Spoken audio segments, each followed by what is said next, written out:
ఎర్రవల్లి రైతులందరికీ, మహిళలకి, అలాగే మా పార్టీ రాష్ట్ర అధ్యక్షులు పరంజ్యోతి గారికి, మరి జిల్లా అధ్యక్షులు బాబురావు గారికి, మన వందన్ కుమార్ గారికి, తర్వాత తదితర రాష్ట్రాయి నాయకులకు, త్రిబుల్-సి కోఆర్డినేటర్ డానియల్ గారికి, మరి మిగిలిన పెద్దలందరికీ, అట్లానే రోషయ్య గారికి, వెంకట్రావు గారికి, ఈ గ్రామానికి సంబంధించినటువంటి ఇప్పుడు ఈ అరేంజ్మెంట్స్ ఎవరైతే చేస్తున్నారో వారందరికీ, పాత్రికేయ మిత్రులకి శుభాకాంక్షలు. ఈరోజు నేను దాదాపుగా 22 సంవత్సరాల క్రితం ఇక్కడ జిల్లా ఎస్పీగా చేశాను. ఎప్పుడు ఈ ప్రాంతాలు తిరుగుతూ ఉండేవాడిని. అయితే ఈ ప్రాంతం వాళ్ళంటే చాలా తెలివిగల వాళ్ళని చెప్పి రాష్ట్రం అంతా అనుకుంటూ ఉంటారు. నిజమంటారా కాదంటారు? గుంటూరు వాళ్ళు అంటే గుంటూరే కదా, పాత గుంటూరు జిల్లా కింద లెక్కే. చాలా తెలివిగల వాళ్ళు అంటారు. ఎక్కడైనా హైదరాబాద్లో మాట్లాడితే మీది గుంటూరా, మీది పల్నాడు అంటే అబ్బో మీరు చాలా తెలివిగల వాళ్ళు అండి అంటారు. తీరా చూస్తే ఇక్కడ తెలివి తెల్లారింది. ఇక్కడ దాదాపుగా 600 ఇళ్ళు ఉన్నాయి కదా. 600 ఇళ్ళు ఉన్నాయండి. ఇప్పుడు 200 ఉన్నాయా? 200 కుటుంబాలు, 600 జనాభా ఉన్నారు. సో 600 జనాభాలో ఒక చిన్న కథ చెప్తాను మీకు. కథ ఏంటంటే, ఒక ఊళ్ళో పరిస్థితులు బాగలేవు, వర్షాలు లేవు. ఇప్పుడు ఒక మత గురువు వచ్చాడట కొండ మీదకి. మత గురువు కొండ మీదకి వస్తే ఆయన ప్రార్థన చేస్తాడు, ఊరోళ్ళందరినీ రమ్మన్నాడట. సరే, అందరూ కొండ మీదకి వెళ్ళారు. ఒక్క పిల్లోడు ఒక్కడే ఈ గొడుగు పట్టుకెళ్ళాడు. అప్పుడు ఆయన అన్నాడట, వచ్చేటప్పుడు ఎవరైతే వర్షాలు పడతాయని నమ్ముతారో, ఎవరైతే కొండ మీదకి వస్తారో, ఎవరైతే వర్షాలు పడతాయని నమ్ముతారో, కనీసం ఒక్కడున్నా కానీ మీ ఊళ్ళో వర్షాలు పడతాయని చెప్పాడట. కానీ 600 మంది కొండ మీదకి వచ్చారు. అందులో ఒక్క పిల్లోడే గొడుగు పట్టుకున్నాడు. వాడిని చూసి ఆ రోజు వర్షం పడింది. అట్లా మీరందరూ ఇక్కడికి వచ్చిన వాళ్ళని చూసే నా నమ్మకం ఏంటంటే, 600 మంది ఉన్నా, ఇక్కడ 60 మంది వచ్చినా, 70 మంది వచ్చినా, మిమ్మల్ని చూసి ఖచ్చితంగా ఈ సమస్య పరిష్కారం అవుతుందని నేను నమ్ముతున్నాను. ఈ సమస్య పరిష్కారం అవటానికి అన్ని రకాలైనటువంటి కారణాలు ఉన్నాయి. ఇందాక హైకోర్టులో ప్రాక్టీస్ చేసే అడ్వకేట్ ఆయన చెప్తున్నారు, వైకే గారు, ఖచ్చితంగా మన కేసు ఉంది, మనం గెలుస్తామని. అయితే దీని అంతటికీ మించి దళితులుగా గుంటూరు, పాత గుంటూరు ప్రాంతంలో, జిల్లా ప్రాంతంలో ఏవైతే పోరాటాలు చేశామో ఆ పోరాటాల వల్ల ఈ రోజుకి రక్షణ మిగిలింది. ఈ రోజున దళితులకు ఎంతో కొంత రక్షణ వచ్చింది. కారంచేడులో 1985లో 5 దళితుల్ని హత్య చేశారు. ఎవరు చేశారు? ఎవరైతే ఈ రోజున ఈ గ్రానైట్ భూముల్ని దోచుకోవాలని చూస్తున్నారో వాళ్లే చేశారు. అవునంటారా కాదు? అలాగే చుండూరులో 8 మంది దళితుల్ని హత్య చేశారు. ఎవరు చేశారు చెప్పండి? ఎవరైతే ఈ గ్రానైట్ భూముల్ని దోచుకోవాలని చూస్తున్నారో వాళ్లే చేశారు. కారంచేడులో 5 దళితుల్ని హత్య చేసినాక విప్లవం వచ్చింది ఈ ప్రాంతంలో. కత్తి పద్మారావు గారు, మిగిలిన చాలా మంది నాయకులు దాన్ని చాలా సీరియస్గా తీసుకున్నారు, విప్లవం చేశారు. దేశ స్థాయిలోనే గుర్తింపు వచ్చింది. ఎవరిని ఎదిరించారు చెప్పండి? ఆ రోజు బలమైన నాయకుడు ఎన్టీ రామారావు ప్రభుత్వాన్నే వ్యతిరేకించారు దళితులు. అవునంటారా కాదంటారు? అంతకన్నా బలమైన నాయకులు ఎవరూ లేరు ఈ రోజున. ప్రజాకర్షణ కలిగిన నాయకులు ఎవరూ లేరు. ఈ నాయకులు అందరూ కూడా ఒక రకంగా మభ్యపెట్టి మోసం చేసే నాయకులే, ప్రజల్లో నిజమైన బలం ఉన్న నాయకులు కాదు.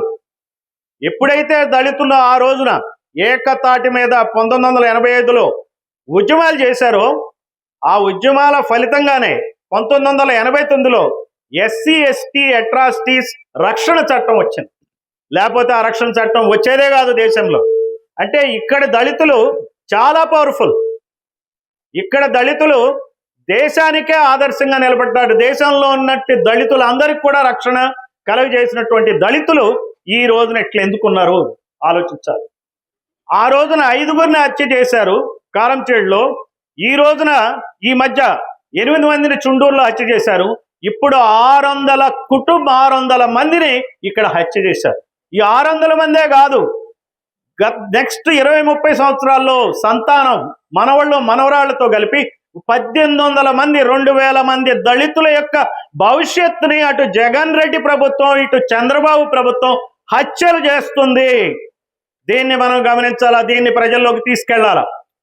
ఈ హత్య దారుణమైన హత్య. అది ఒకేసారి ఒక్క కత్తిపోటుతో ప్రాణం పోతుంది. ఇది అలా కాదు, దీన్ని మానసికంగా హత్య చేస్తున్నారు, మనల్ని దుర్భర దారిద్ర్యంలోకి నెట్టేస్తున్నారు. ఇది మనం అందరం గమనించాలి. ఈ రోజున మీ తరపున బహుజన్ సమాజ్ పార్టీలోని అన్ని శాఖలు మీకోసం వచ్చినాయి. ఈ రోజున ఇందాక బీసీల తరపున ఏడుకొండల గారు మాట్లాడారు, క్రిస్టియన్ కోఆర్డినేషన్ కమిటీ తరపున డేనియల్ గారు మాట్లాడారు. నేను కూడా ఒక బీసీ బిడ్డనే, నాది కుమ్మరి కులం, అయినప్పటికీ నేను ఈ పార్టీని ఎంచుకుని ఇందులోనే పనిచేస్తున్నాను. ఎందుకంటే ఈ పార్టీలోని బీసీ ఎస్టీలకు న్యాయం జరిగేది ఈ పార్టీ వల్లనే అని నమ్మే చేస్తున్నా. వేరే పార్టీలన్నీ వేరే ఏ పార్టీ ఉందో అది ఆ కుల పార్టీలు, ఆ పార్టీలో న్యాయం జరగదు. న్యాయం జరిగేట్టయితే చంద్రబాబు నాయుడు మూడోసారి సీఎం అయినప్పుడు ఈ సొసైటీని రద్దు చేసింది ఎవరు చెప్పండి? చంద్రబాబు నాయుడు ప్రభుత్వమేనా సొసైటీని రద్దు చేసింది? ఆయనే కదా. తర్వాత జగన్మోహన్ రెడ్డి ఓట్లు వేయించుకుని ఒక్కొక్కరికి పట్టాలు ఇస్తారని చెప్పి ఏం చేశాడు? ఆయన 270 జీవో ఇచ్చాడు ఈ భూముల్ని ఆక్రమించుకోవటానికి. రవీంద్రబాబు అనే కమ్మ సర్పంచ్ 50 ఎకరాలు ఇక్కడ దోచుకున్నాడు. అతనికి ఇచ్చే బదులు మనకే వచ్చు కదా మైనింగ్ చేసుకోమని పర్మిషన్స్. వాళ్ళకెందుకు ఇవ్వాలి పర్మిషన్స్? నాకు చెప్పండి. ఇక్కడున్న దళితులకు ఎందుకు ఎవరు పర్మిషన్స్? మేం చేసుకుంటాం. ఇదే సొసైటీ మైనింగ్ డిపార్ట్మెంట్ సహాయంతో ఈ సొసైటీ మైనింగ్ చేసుకుంటది.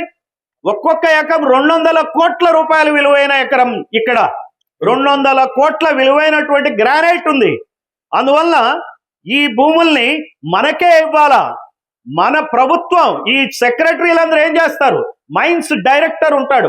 ఇప్పుడు మొన్నటిదాకా ఎవరున్నారు? వెంకటరెడ్డి అని ఉన్నాడు. జగన్ రెడ్డి హయాంలో ఆ వెంకటరెడ్డి మొన్న అరెస్ట్ అయ్యాడు. ఏం చేశాడు ఆ వెంకటరెడ్డి?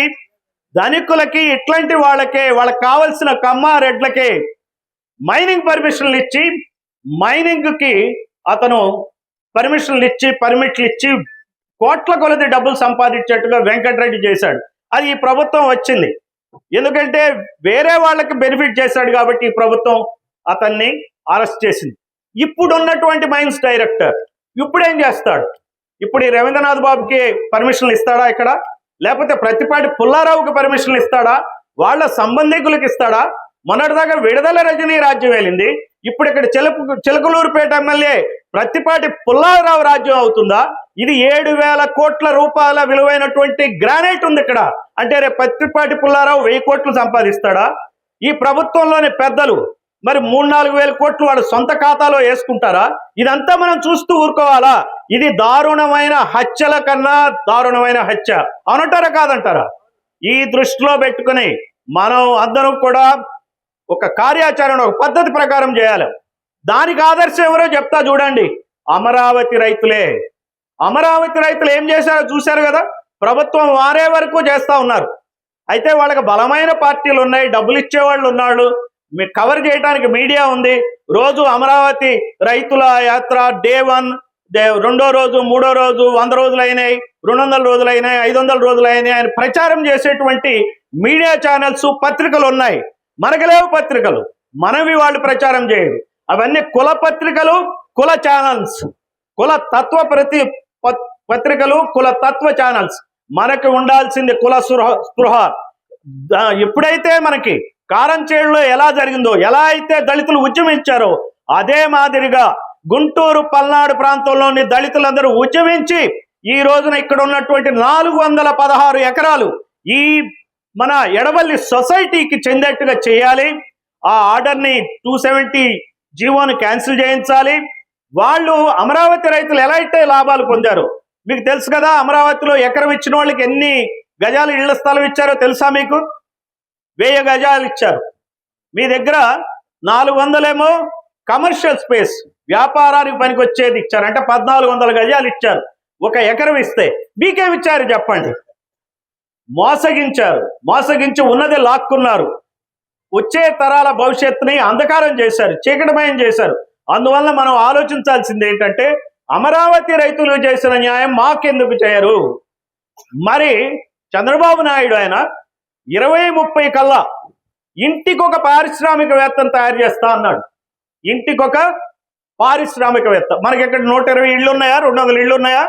200 మంది పారిశ్రామికవేత్తల్ని, దళితులను చేయమనండి. వీళ్ళ ఆధ్వర్యంలోనే మైనింగ్ కంపెనీ పెట్టమనండి. ఈ సొసైటీ ఆధ్వర్యంలో ఒక ఐఏఎస్ ఆఫీసర్ని, దళిత ఐఏఎస్ ఆఫీసర్ని ఏమనండి, ఇక్కడ మైనింగ్ చేయమనండి.